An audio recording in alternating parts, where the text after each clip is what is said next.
From the sky, the three sons of Kael'thar painted the canyon in hues of amber and blood as Orla's spear finally gave way.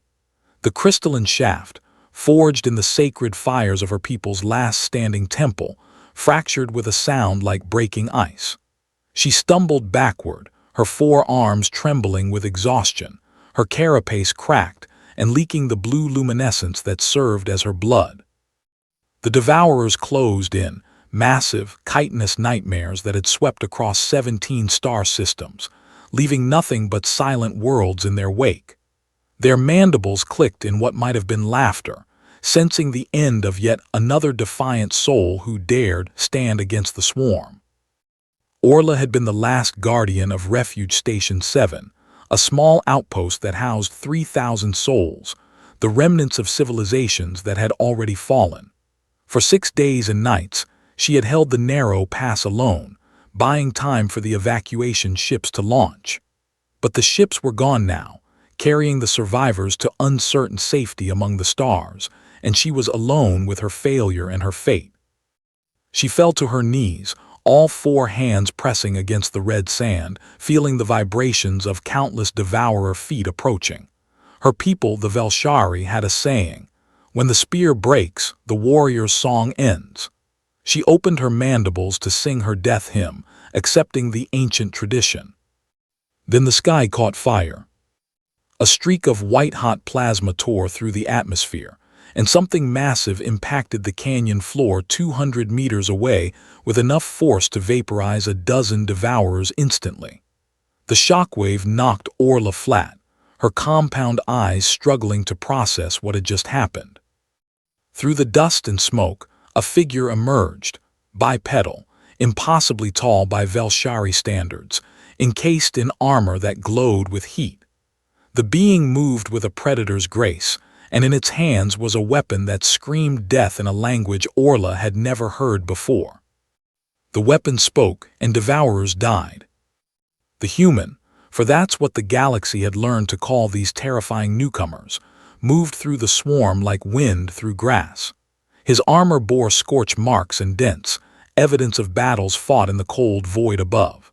The designation stenciled across his chest plate read, SGTJ-REYNOLDS, Terran Expeditionary Force. But the name that mattered was the one he gave when he reached Orla's position, forming a defensive perimeter with movements too fast for something so large. "Jackson," he said, his voice transmitted through external speakers with a tone that suggested he was commenting on the weather rather than fighting for his life. "Stay down, ma'am. This'll get loud." Orla watched in stunned silence as Jackson produced a device from his belt, pressed several buttons with the casual confidence of someone who had done this 1,000 times before, and hurled it into the heart of the devourer formation. The explosion that followed turned night into day. When Orla's vision cleared, the canyon was silent except for the settling dust and the low hum of Jackson's armor systems cycling down. He turned to face her, and she saw his face through the transparent faceplate, surprisingly young, with eyes that had seen too much, too soon. "You hurt?" he asked, already pulling medical supplies from compartments Orla hadn't noticed in his armor. "How?" Orla's translator struggled with the human's language, clicking and whirring as it processed. "How are you here? The evacuation fleet said no reinforcements were coming. The Council of 12 declared this sector lost." Jackson's expression hardened. "Yeah, well, the Terran Expeditionary Force doesn't answer to the Council of 12. He knelt beside her, his armored fingers surprisingly gentle as he examined her wounds. "We picked up your distress beacon 3 days ago. Command said it was a suicide mission. I volunteered." "You came alone? For strangers?" The concept seemed alien to Orla. The great civilizations of the galaxy had learned harsh lessons over millennia. Survival meant calculation, meant choosing battles carefully, meant sometimes sacrificing the few for the many. "Not alone," Jackson corrected, pointing skyward. "Got a whole battalion in orbit mopping up the Devourer fleet, but yeah, I came down here by myself. Figured you'd need help sooner rather than later." He paused, administering a gel that immediately began sealing her carapace cracks. Besides, my grandfather always said, the measure of a man isn't when he helps those who can repay him, it's when he helps those who can't. Orla's mandibles clicked in confusion. Your kind is new to the galactic stage. You have no debts to the Velshari, no treaties, no obligations. Why risk your life? Jackson stood, checking his weapon and scanning the canyon walls for threats. When he spoke, his voice carried a weight that transcended translation. Because someone's gotta draw the line. The Devourers think they can just roll over everyone, consume everything. Well, they haven't met humans yet. Not really. As if summoned by his words, a new wave of Devourers emerged from the canyon's far end. Hundreds of them, perhaps the last of the Hive's forces in this sector. Jackson's armor systems lit up with targeting data, and Orla saw his jaw set in determination. "Can you move?" he asked. Orla struggled to her feet, all four arms finding balance. "I can fight." "Good." Jackson handed her a device, a human weapon, compact but clearly powerful. "Point the end with the hole at the bad guys, press the trigger. It doesn't have much kick, but it'll punch through their armor like paper." "You would arm a stranger?" Orla asked, the weight of the weapon strange in her hands. "You're not a stranger," Jackson said, his voice warm despite the approaching doom. "You held this pass for 6 days to save people who weren't even your own species. In my book, that makes you family." The Devourers charged, and the canyon became a storm of light and sound. Jackson fought like nothing Orla had ever witnessed, not with the careful efficiency of a professional soldier, but with the fierce determination of someone who refused to accept defeat as an option. When his primary weapon ran dry, he drew another. When that failed, he drew blades. When a Devourer's claw tore through his shoulder armor, he merely grunted and kept fighting. And beside him, Orla fought too, the human weapon singing in her hands, finding courage she thought had died with her broken spear. Minutes felt like hours. The dead piled high.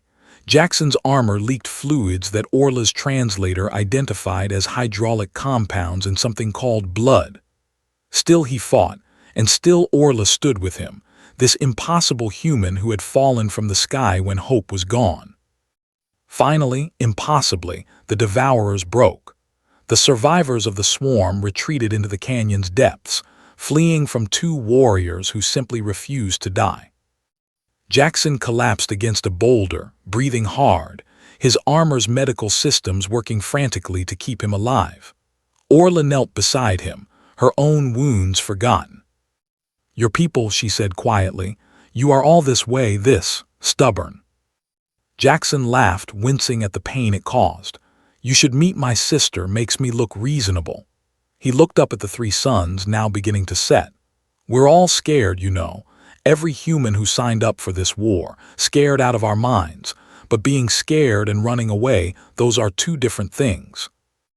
A shadow passed overhead, human dropships descending with reinforcements and medical teams. Jackson had bought enough time.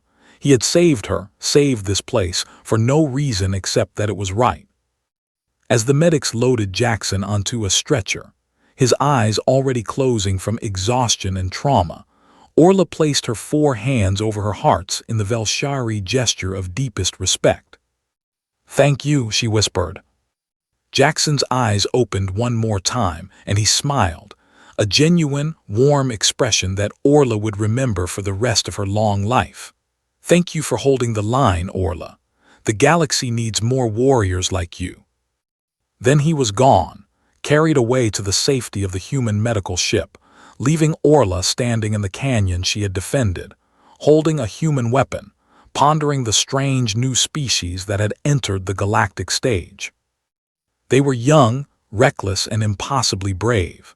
They fought not for territory or resources, but for ideals that older civilizations had long abandoned.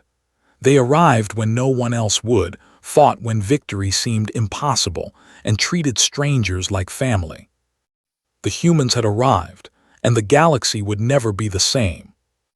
Orla looked down at the weapon in her hands, then up at the stars where human ships now patrolled, and felt something she hadn't experienced since before the Devourers came: hope.